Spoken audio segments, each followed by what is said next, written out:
It all started when my best friend was labeled the future school shooter. Everyone was placing bets on when he'd finally snap. Then I found him in his basement with a gun, acting like it was all just another game.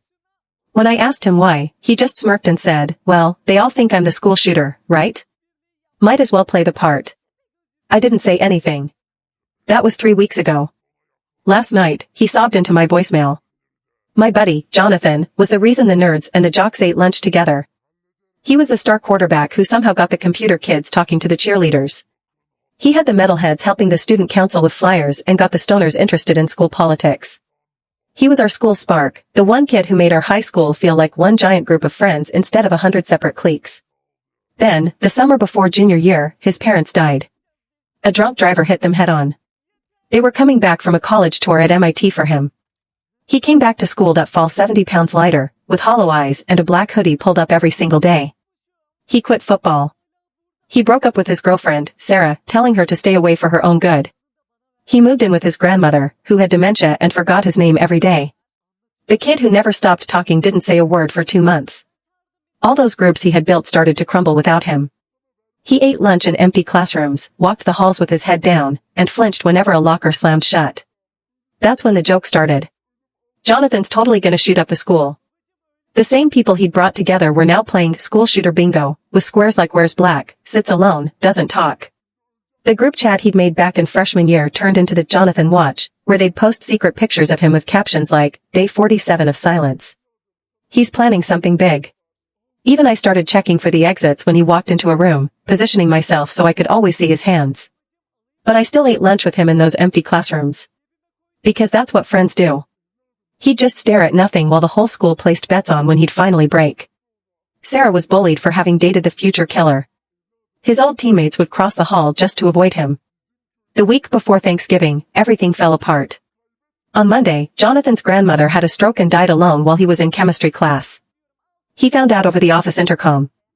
On Tuesday, Brad's crew cornered him in the parking lot, making finger guns and yelling, "Where's your kill list?" loud enough for teachers to hear. Tuesday night, someone posted his address online with the caption, "School shooter lives here. Stay armed."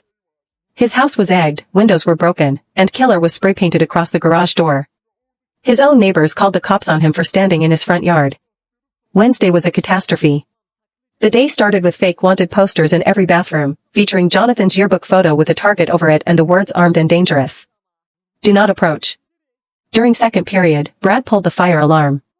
As everyone was evacuating, he screamed, "Jonathan has a gun." The panic was instant. Kids were stampeding, everyone filming Jonathan, who just stood there with his empty hands raised. Then, at lunch, someone actually called 911. They told the dispatcher there was an active shooter, Kevin Lopez, inside the building. Full lockdown. SWAT team, helicopters, news crews. They slammed him face first onto the floor of his math class, assault rifles aimed at his head, and zip-tied his hands while everyone filmed. They searched everything and found nothing. The principal then made Jonathan apologize to the entire school for the panic he'd caused. After that, it was total isolation. No one would go near him. Teachers stuck him in the back corner, some refused to call on him. Lab partners wouldn't work with him. The cafeteria would empty out when he walked in. Jonathan stopped coming to school. 10 days after he disappeared, on a Friday night, he wasn't answering my texts. I couldn't focus. Around 11 p.m., I drove to his house. The front door was unlocked. I found him in the basement playing Call of Duty, just like we used to in 9th grade. Except there was a Glock 19 sitting on the coffee table next to his energy drink. 2 boxes of ammo and the junior year yearbook were open to our class photos, with 31 faces circled in red. "Yo," he said, not looking away from the screen. "Was waiting for you." I sat on the old couch and stared at the gun. "Oh, that?" He laughed. An actual laugh. "Well, I'm the school shooter, right? Might as well play the part." Something was deeply wrong with the way he laughed, how casual he was. This wasn't depressed Jonathan or angry Jonathan, this was something else entirely. I was 16 years old, sitting in my best friend's basement, watching him treat a loaded gun like a gaming accessory. He paused the game and picked up his phone, scrolling through something before turning the screen to me. It was shaky security footage from his hallway, timestamped last Tuesday. It showed Brad and 4 other guys from the team kicking in his front door. They went straight to his parents' bedroom, throwing clothes everywhere, smashing picture frames against the walls. Brad pulled out a can of red spray paint and wrote killer across his parents' wedding photo. One of them pissed on the bed while another rifled through the drawers. The video showed them leaving 20 minutes later with his father's watch collection and his mother's jewelry box. Jonathan's voice was flat. He said the police told him it was just kids being kids. Boys will be boys. No real harm done. He swiped to another folder filled with hundreds of screenshots, photos, and videos. Everything they'd done to him since his parents died. Death threats in his DMs, pictures of him at the grocery store with captions about target practice. Videos of Brad's crew following him home, chanting shooter, shooter, shooter. On the coffee table were 3 notebooks filled with dates, times, and names. He had documented everything like it was evidence for a trial that would never happen. My hands shook as I flipped through page after page of harassment that no one had stopped. Jonathan watched me read, then picked up the gun and held it out to me, grip first. He asked if I trusted him. A chill went through my whole body, but I took it. What else could I do? I felt its weight, how real it was, how easy it would be to end someone's life with a single pull of my finger. He stared at me holding it. Terrifying, isn't it? He said.